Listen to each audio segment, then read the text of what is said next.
What's up, everyone? It's the Toy Enhancer here again. This time we are going to take a look at Buzzer.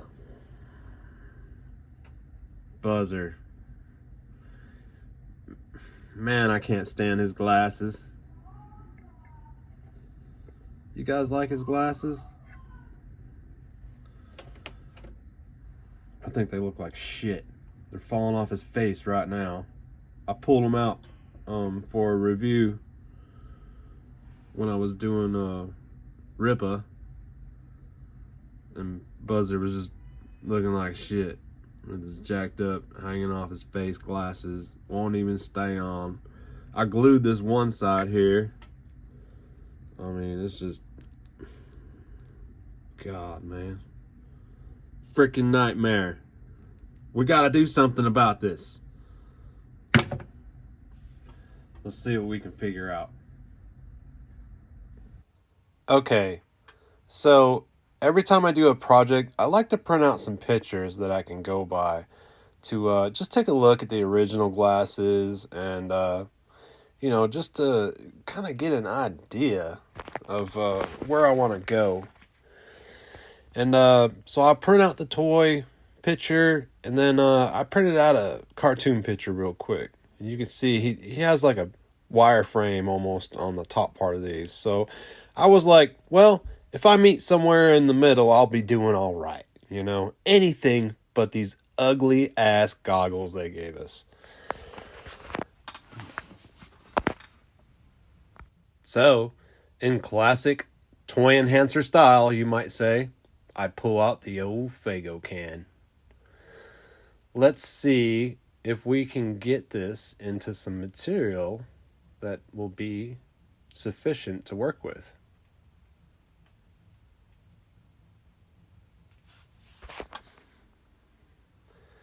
Alright, so when I first made my initial cut, I just wanted to buzz around the top. You probably could have just tore into the can with a pair of scissors, but I just wanted to get a clean cut so I could go in with my snips and then approach it more easy, you might say.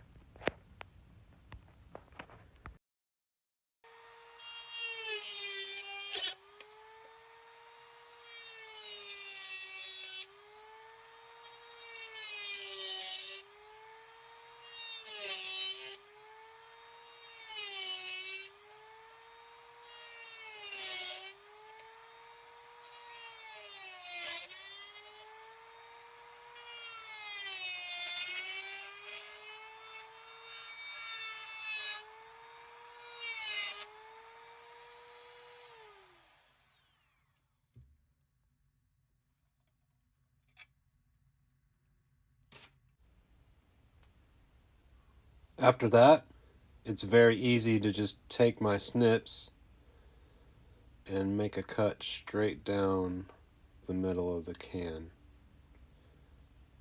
Then I'll just turn. Again, just trying to utilize all the material that I can out of this can. I know I'm making something very small, but I'm sure I'll be able to use it for other projects down the road. And aluminum is great, especially if you want something to shine or to have a sheen as it turns in light.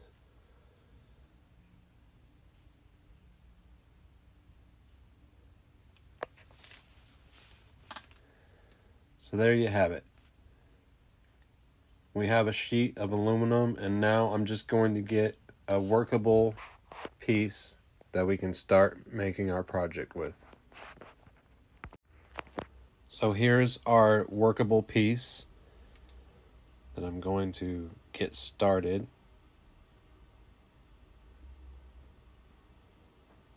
Here I'm just taking a look at the glasses.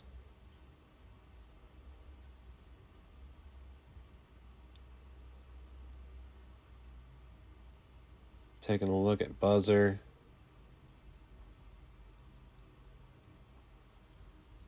Seeing how much they covered on his face. because I'm about to use them for like a size reference. So I have them lined up to the aluminum here. And I'm pretty happy with the width of these glasses. So what I used them as a ruler, and I marked out how wide I wanted the front of the glasses. This will help me determine where I need to make the bends.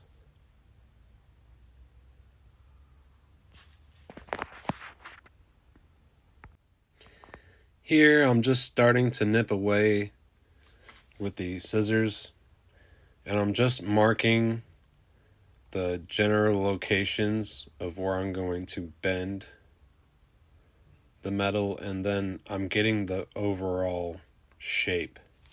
Just a rough cut shape right now, and then I'll go into the fancy detail work later on.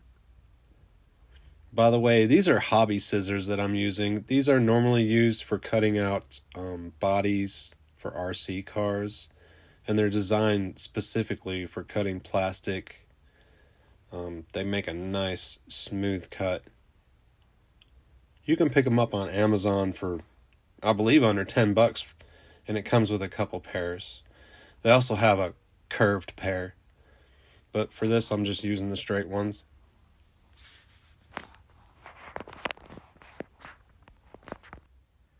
So this is my general shape, my rough cut shape of what I'm going to start with.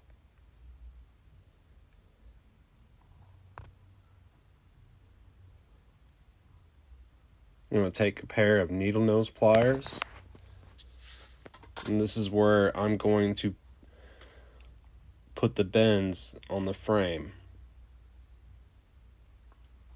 Now, the best part about these glasses is the aluminum. Once you shape it properly and get it all curved inward, the glasses almost feel like a spring, and you'll see later on, they sit on his face very nice, snug, tight. I could shake the figure around and they wouldn't come off, and they are super, super extremely light. So there's no given plastic weight for it to weigh it down to where it would sling off.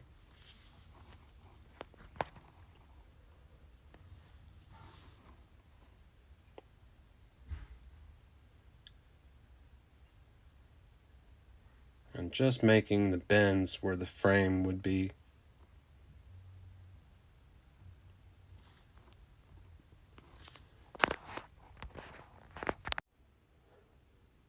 On this next process here, I'm slowly nipping away material to get the side of the frame, the earpiece, to a more desirable shape. It's a little too thick right now. I want the piece by the ear to curve down a little bit. Just fine trimming with those scissors. Being super careful.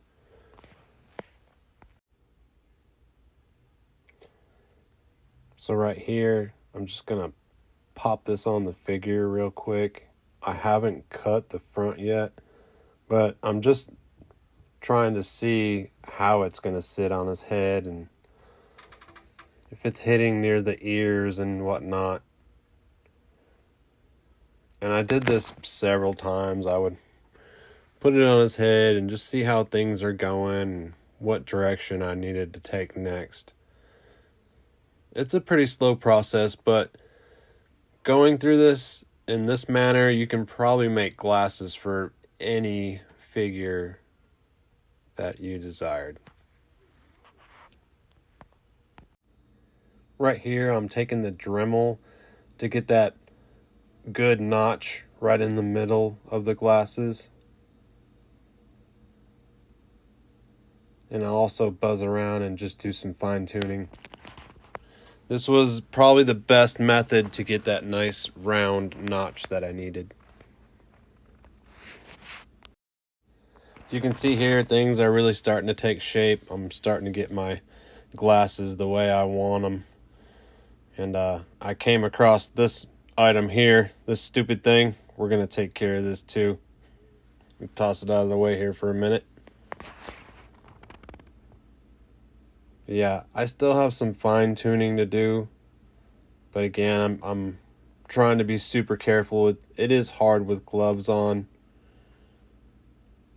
but I'd rather have the gloves on and not get little shards of metal in my fingers than to get that all the time. But yeah, I'm just playing around, making adjustments, putting it on them, trimming things up, getting it the way I like it. The glasses seem to grasp on the head really good. It's like a pinching technique.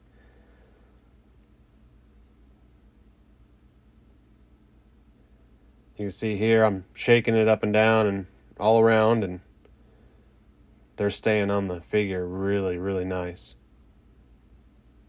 So I was digging that.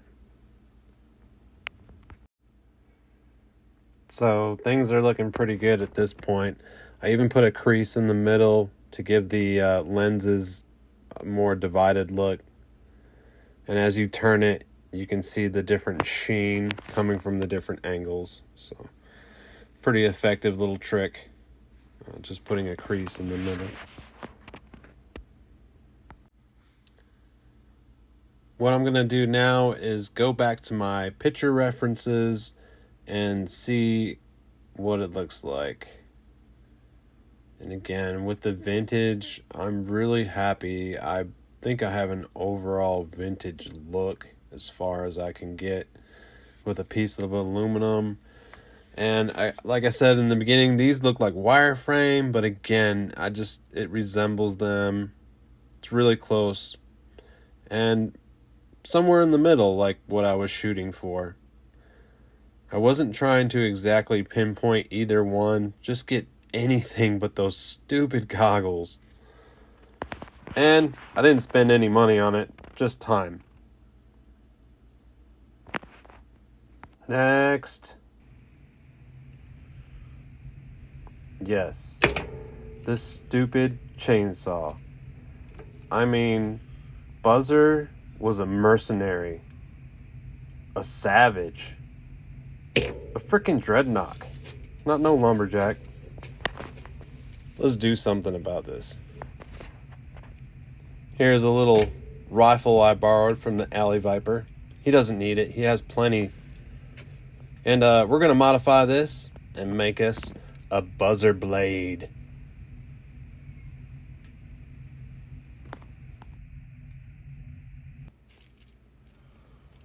So first things first, I don't need this magazine anymore. And we definitely need to remove some items. I'm just going to cut the barrel off.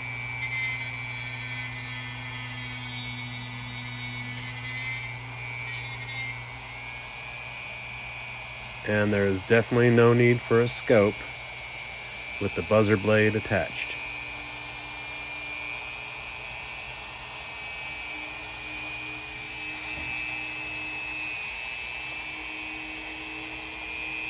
At this point, I'm just making sure I don't cut any fingers off. My main priority when dealing with the Dremel.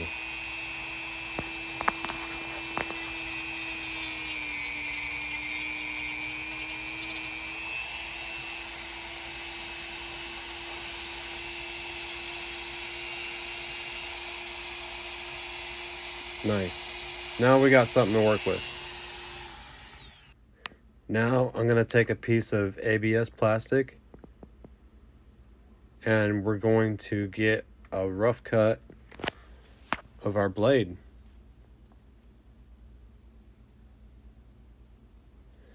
I guess you would call this the chainsaw bar.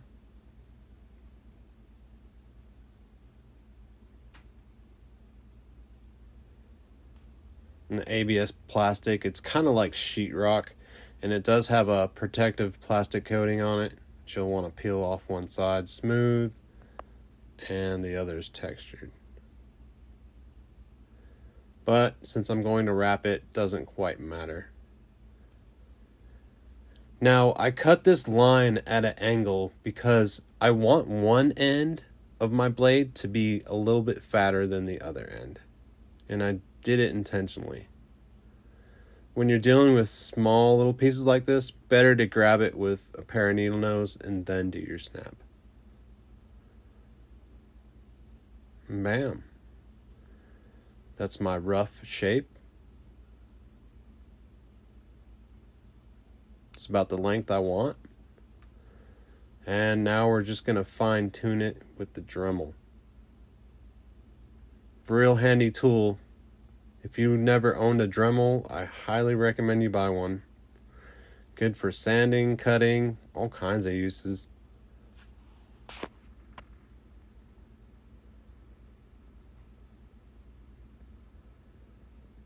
So I'm just grinding away the corners. Being super careful that it doesn't skip and pull my finger into it. I have my elbows actually based on the table where I'm working.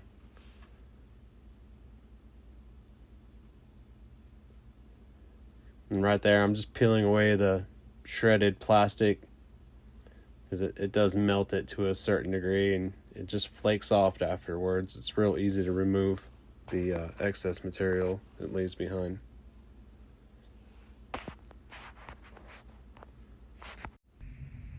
Awesome. So I got that basically the shape that I want, and it is fat on the end. And that's what I was shooting for. So now we're going to go back to our aluminum. And I'm going to get me a piece cut so I can wrap the blade I just cut.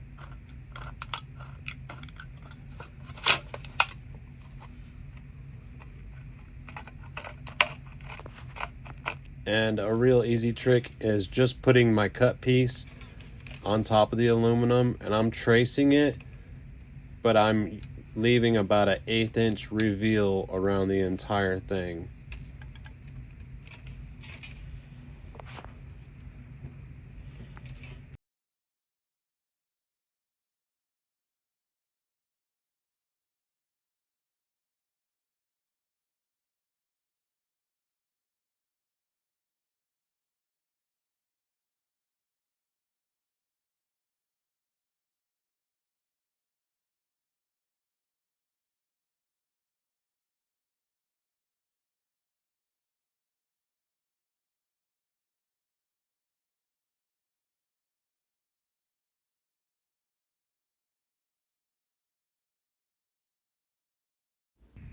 So here's a better view of what I was going for.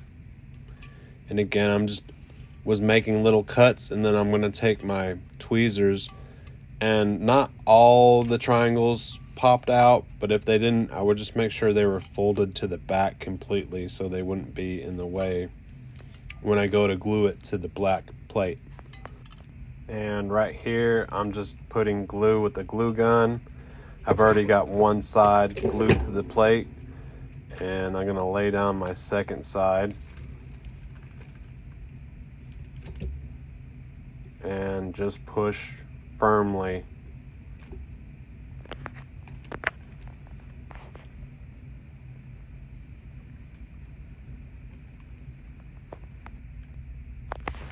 And then I'm just pushing down on the edges and kind of like smashing them in.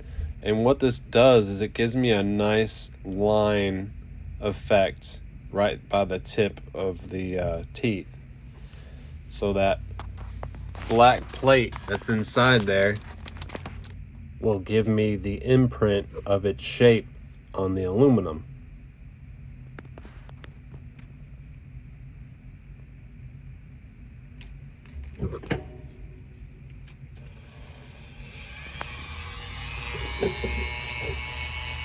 Here I'm just taking the Dremel and fine-tuning the end that I'm about to attach to the rifle that we modified earlier.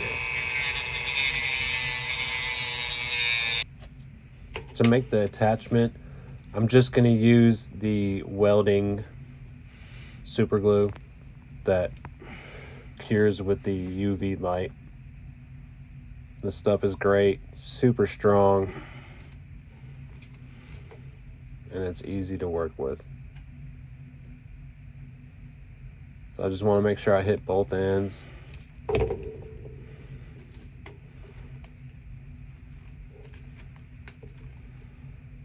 You see here, I just try to set it up flat like.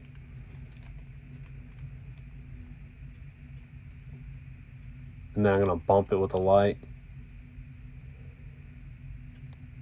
Just real quick, because I'm not sure how it's going to look.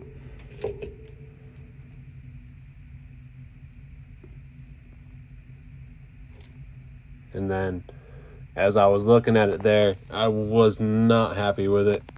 It was cocked to one side. So I took it apart, reapplied the glue. The glue was still a little wet. You see I'm just trying to get it to stay for a second so I can just bump it with the light. I'm trying to be super careful right there. And once you get it initiated and everything's set up, you can really dab a good bit on there and seal the deal and use your light to make a very, very awesome bond. The only other option that you can do to make a bond like this would be to pin drill and use something like a paper clip, or I've used needles in the past, and you will push it into one end of the plastic and then insert it into the other end. And that's called a push pin technique, and it's a good way to secure something to another object, especially in this instance. But I'm pretty sure with the weld that I got, I should have no troubles with it. And there it is. Buzzers saw blade. Right here, I'm taking some old RC shock support brackets. These come with like every slash. They're just little inserts for spacing and whatnot. And I found these nice little round pieces. I was like, these will work perfect for the spindle that's on the end of the saw blade. So I was pretty happy with the way it looked. It had a hole and then another hole kicked off to the side like it was a clutch or something. So I was like, oh, this will look perfect. And I just applied this with hot glue.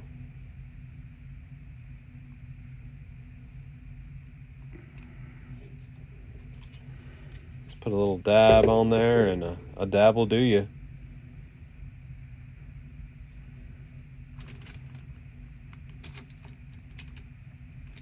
I like the way that looked. And then I repeated on the other side. Right here, I wanted to put something in the middle, so I cut these elongated V shapes. And I really like the way that look. And it even reminded me of the way the vintage one looked, because it did have a small V, but it didn't come all the way to that wheel point. But for mine, I just wanted it to look that way. I could have left it plain just the way it is, and it probably would have looked just as good, but I wanted to put in this extra final detail. And that being said, I knew that at that point, like, I was going to fully stop and not put anything else on it, because sometimes adding too much stuff takes away from what it is. But I do believe it needed this detail, so I put it on both sides.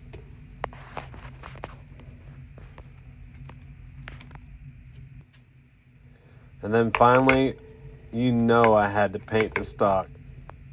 Even though it looks more mechanical than wood, I wanted that vintage stock and handle to be brown. This took a little bit, because I ended up having to do about 3 coats to make the black finally cover up. And it wasn't a hard process. It was just waiting in between coats so I could apply another one. No big deal. just the final touch that I wanted to have. Here it is, guys. Buzzer's Blade. I hope you enjoyed watching the modifications I made. And if you like what you've seen, don't forget to give this video a like and subscribe to follow me for future mods, reviews, and diorama builds. Thanks, guys. Stick around for the final pictures.